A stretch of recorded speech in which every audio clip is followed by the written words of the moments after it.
사도신경하심으로 신앙 고백하겠습니다. 전능하사 천지를 만드신 하나님 아버지를 내가 믿사오며 그 외아들 우리 주 예수 그리스도를 믿사오니 이는 성령으로 잉태하사 동정녀 마리아에게 나시고 본디오 빌라도에게 고난을 받으사 십자가에 못 박혀 죽으시고 장사한 지 사흘 만에 죽은 자 가운데서 다시 살아나시며 하늘에 오르사 전능하신 하나님 우편에 앉아 계시다가 저리로서 산자와 죽은 자를 심판하러 오시리라. 성령을 믿사오며 거룩한 공예와 성도가 서로 교통하는 것과 죄를 사하여 주시는 것과 몸이 다시 사는 것과 영원히 사는 것을 믿사옵나이다. 아멘.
엘가나는 라마의 자기 집으로 돌아가고 그 아이는 제사장 엘리 앞에서 여호와를 섬기니라. 엘리의 아들들은 행실이 나빠 여호와를 알지 못하더라.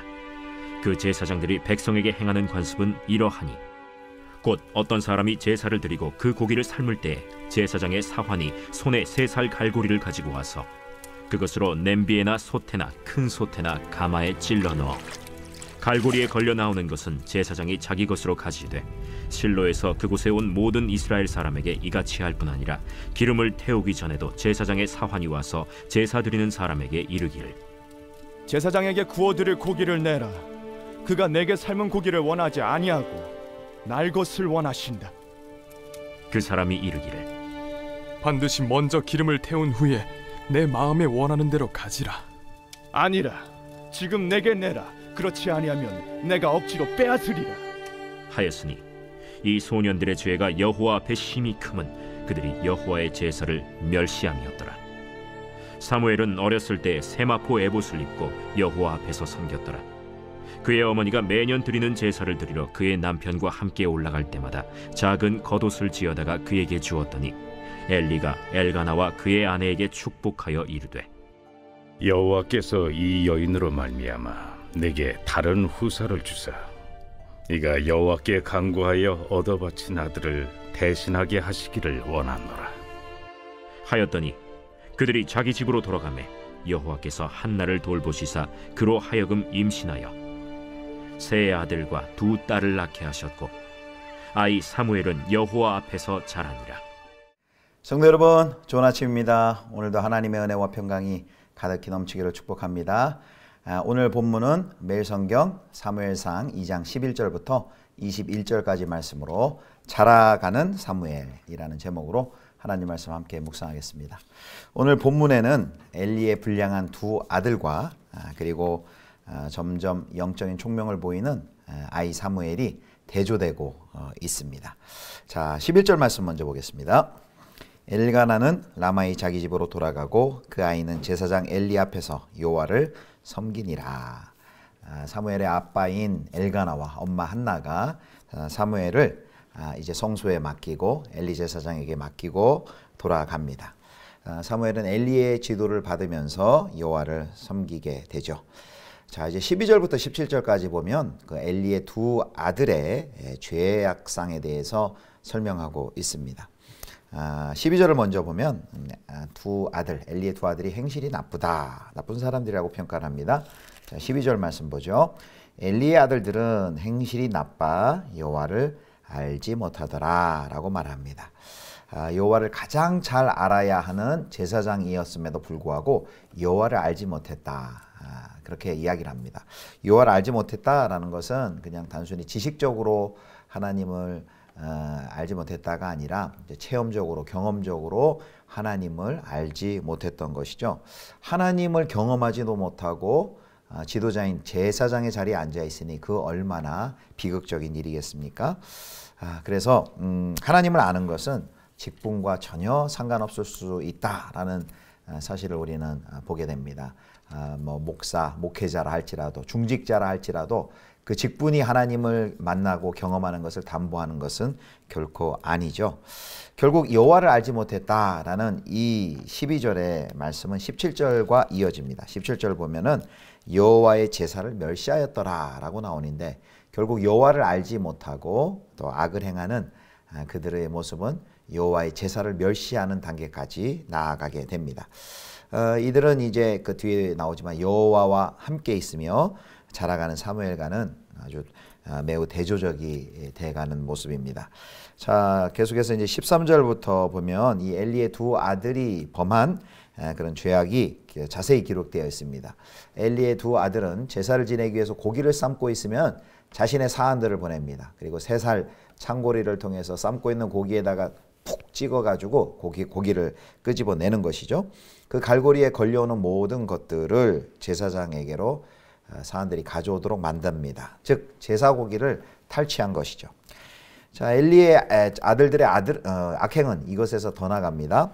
원래 제사장은 화목제 제사법에 따라 사람들이 기름을 태워 여호와께 향기로운 냄새를 발한 후에 그 다음에 제사장의 몫을 받아야 합니다. 그런데 이 엘리의 두 아들들은 그 전에 제사장의 사환을 보내서 제사장이 생고기를 원한다 라고 말하며 고기를 가져갔습니다. 백성들이 그것에 대해서 항의를 하면 반발하면서 그렇게 하면 강제로 가져가겠다라고 아주 협박까지 하는 그런 모습을 보입니다. 엘리의 두 아들들은 여호와의 율법과 그리고 계명을 정면으로 묵살하고 배척했습니다. 하나님의 언약을 통해 하나님께서 제사장들에게 허락하신 그 특권 그리고 축복을 자신들의 탐욕을 충족하기 위한 도구로 사용한 것입니다. 그리고 안타깝게도 엘리는 그 두 아들들의 그런 악행에 대해서 제지하지 못하고 아버지로서 또 제사장으로서의 역할을 하지 못하고 있습니다. 자, 그래서 이들의 저는 결국은 여호와의 제사를 멸시한 죄입니다. 17절 말씀 봅니다. 이 소년들의 죄가 여호와 앞에 심히 크면 그들이 여호와의 제사를 멸시함이었더라. 아멘. 자, 이렇게 사무엘서를 시작하면 사무엘서의 첫 부분에 이스라엘 최고의 종교 지도자들이라고 할 수 있는 그 제사장들의 타락상이 나오는데요. 그것은 당시 이스라엘의 그 영적인 암흑의 현실을 반영하는 모습입니다. 종교 지도자들이 하나님께 받은 소명에는 전혀 관심이 없고 자신의 배를 채우고 탐욕을 만족시키기 위해 혼신의 힘을 다하는 그런 모습은 얼마나 무책임하고 또 얼마나 부패했는지를 잘 보여주고 있습니다. 그래서 이런 모습을 보면서 우리도 신앙을 자기 만족과 이익 추구의 수단으로 악용한다면 우리도 욕심 많고 그리고 이기적인 종교인이라는 평가를 들을 수밖에 없을 것입니다. 또한 이 말씀을 통해 우리는 그 지도자들을 위해서 더욱더 기도해야 함을 깨닫습니다. 은사와 직분을 이용해서 탐욕을 채우는 그런 지도자, 그런 직분자가 아니라 그 하나님이 주신 은사와 하나님이 주신 직분을 통해 세상을 또 섬기고 위로하는 그 사명을 잘 감당하는 지도자들 또 직분자들이 될 수 있도록 우리가 힘써 기도해야 할 것입니다. 자, 17절 말씀에 이런 표현이 있어요. 엘리의 아들들이 분명히 나이들이 굉장히 있을 텐데 소년들이라고 표현하고 있습니다. 이렇게 칭하는 것은 아마 그 이제 사무엘과 이 엘리의 아들들을 이렇게 비교하기 위해서 의도적으로 이런 단어를 선택한 것으로 우리가 해석할 수 있습니다. 자, 그리고 여기 2장 17절에 보면 그 엘리의 두 아들들의 죄가 더 여호와 앞에서 심히 크면 이런 표현이 있죠. 죄가 점점 커가는 그런 모습을 보여주고 있습니다. 이제 그 다음에 이제 사무엘에 자라가는 그 내용이 쭉 나온 다음에 이제 마지막에 이 2장 17절과 대조되는 표현이 나오는 것을 잠시 뒤에 살펴보겠습니다. 자, 이런 엘리의 두 아들들의 그 타락하고 부패한 모습에 대조해서 이제 18절부터 21절까지는 어린 사무엘이 마치 마른 땅에서 자란 연한 줄기처럼 곱게 자라가는 모습이 기록되어 있습니다. 자, 18절을 보면요. 어린 사무엘은 어려서부터 세마포 에봇을 입고 여호와 앞에서 섬겼습니다. 이것은 성소에서 섬기는 사람들의 기본 복장이죠. 그리고 그의 어머니 한나는 매년 제를 드리러 남편과 함께 실로에 올라갈 때마다 그 어린 자녀 사무엘을 위해서 작은 겉옷을 지어다 그에게 입혔습니다. 이 대제사장의 겉옷은 에봇 밑에다 입는 옷인데요. 아마 사무엘의 작은 겉옷도 이와 비슷한 형태일 것입니다. 한나는 자라가는 사무엘에게 그가 하나님 앞에 제사장으로 자라가도록 이렇게 격려하고 축복한 것입니다. 반면에 엘리는 이 한나는 아들을 1년에 한 번 보면서도 그렇게 기도하며 그를 잘 양육하고 섬겼는데 엘리는 아들들을 곁에 두고서도 그들의 나쁜 행실을 방치하는 모습을 봅니다. 이 한나의 모습을 한번 상상해 보면 좋겠습니다. 1년에 한 번 사랑하는 아들 사무엘을 만나기 위해 1년에 한 번 그 시간까지 기다리며 얼마나 많이 아들을 위해 기도했을까요? 또 그 아들이 성장해감에 따라 그 옷을 이제 잘 또 만들었을 것입니다. 얼마나 우리 아들이 자랐을까 쑥쑥 크는 그 아들의 성장을 생각하며 옷을 이렇게 지었겠지요. 그래서 거룩한 부모들은 자신의 자녀들이 자라가는 그 모습을 보고 새 옷을 입히는 사람들이다. 이렇게 우리가 생각할 수 있습니다. 우리 자녀들은 이제 성장의 단계가 있죠. 그리고 발달의 단계가 있습니다. 우리 부모님들은 자녀들의 그 성장과 발달의 단계를 잘 알아차리고 그에 맞게 아이들을 대하고 또 아이를 양육해야 할 것입니다.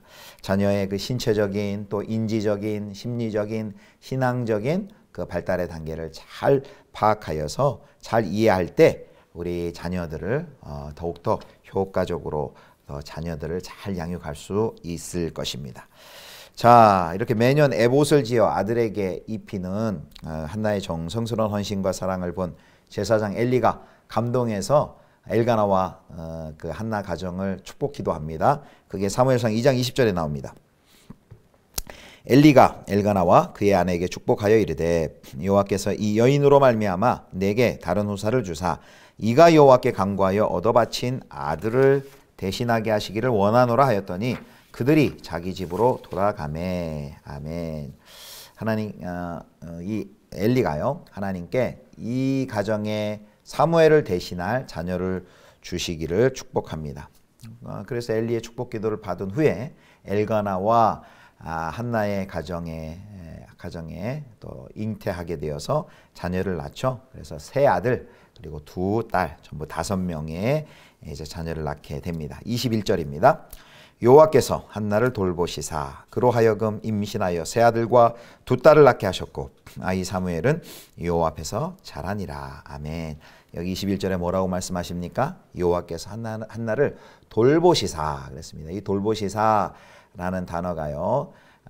그 요셉의 유언에도 나오는 단어입니다. 창세기 50장에 이게 바로 파카드라는 방문하다 그리고 찾아오다라는 단어인데요. 하나님께서 유일한 아들을 그 귀한 아들을 하나님께 드린 한나에게 찾아오셨습니다. 그리고 은혜를 주셔서 한나에게 임신을 하게 하시고 그리고 세 아들과 두 딸을 낳게 하시죠.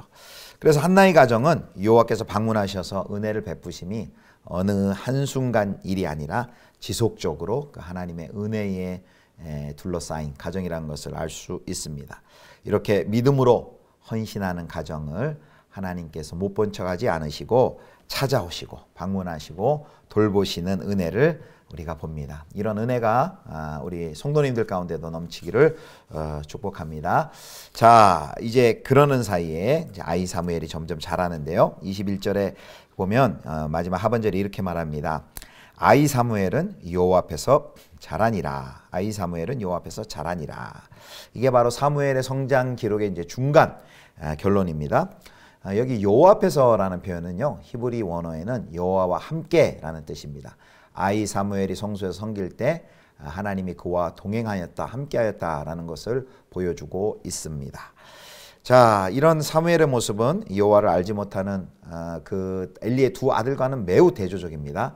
아까 2장 17절에 어떤 표현이 있었습니까? 엘리의 두 아들의 그 죄악이 점점 커져간다라는 표현이 있습니다. 이 소년들의 죄가 여호와 앞에 심히 크면 죄가 심히 큽니다. 그런데 여기 사무엘은요. 날이 갈수록 여호와 앞에서 자라니라 그랬습니다. 이 자라니라는 이 단어가 바로 커지고 있다 이런 뜻입니다. 엘리의 두 아들들은 죄가 커지고 있는데 바로 사무엘 어린 아이는 하나님 앞에서 신앙적으로 영적으로 아름답게 커가고 있습니다. 자라가고 있습니다.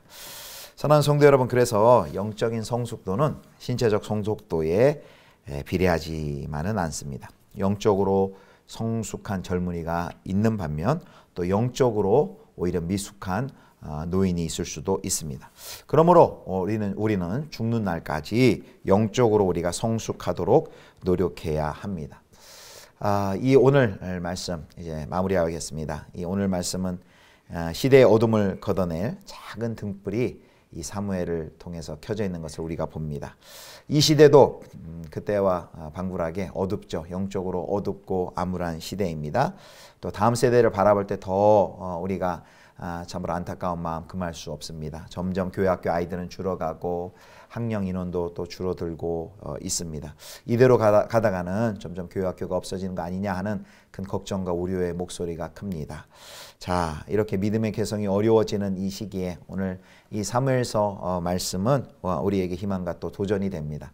이렇게 어두운 시대에 작은 등불과 같이 빛과 소금으로 한나와 사무엘이 있었던 것처럼 그들을 사용하여서 하나님께서 다시금 하나님의 뜻을 펼쳤던 것처럼 오늘 이 시대 우리 가운데서도 우리 예수비전교회 안에서도 한나와 또 사무엘과 같은 귀한 시대의 어둠을 걷어낼 작은 등불들이 우리 가정들마다 많이 세워지면 좋겠습니다.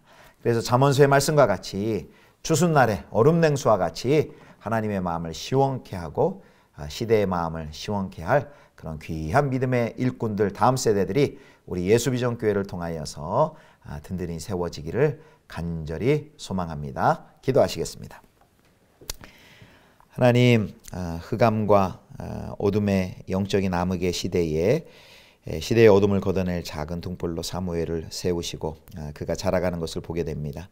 하나님 아버지, 이 시대 가운데 또 우리 예수비전교회 가운데도 하나님께서 사무엘과 또 한나와 같은 귀한 믿음의 가정들을 세워주시사 또 시대를 밝히고 또 하나님의 나라를 이 땅 가운데 드러내는 하나님의 귀한 일꾼들이 또 많이 세워지게 하여 주시옵소서. 우리 교회의 사대 비전과 같이 다음 세대의 믿음을 잇는 귀한 믿음의 가정이 되게 하여 주시옵소서. 감사드리며 우리 주 예수 그리스도의 이름으로 기도드립니다. 아멘. 주님 가르쳐 주신 기도하겠습니다. 하늘에 계신 우리 아버지여, 이름이 거룩히 여김을 받으시오며 나라의 임하옵시며 뜻이 하늘에서 이룬 것 같이 땅에서도 이루어지이다. 오늘날 우리에게 일용할 양식을 주옵시고 우리가 우리에게 죄 지은 자를 사하여 준 것 같이 우리 죄를 사하여 주옵시고 우리를 시험에 들게 하지 마옵시고 다만 악에서 구하옵소서. 대개 나라와 권세와 영광이 아버지께 영원히 있사옵나이다. 아멘.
아멘.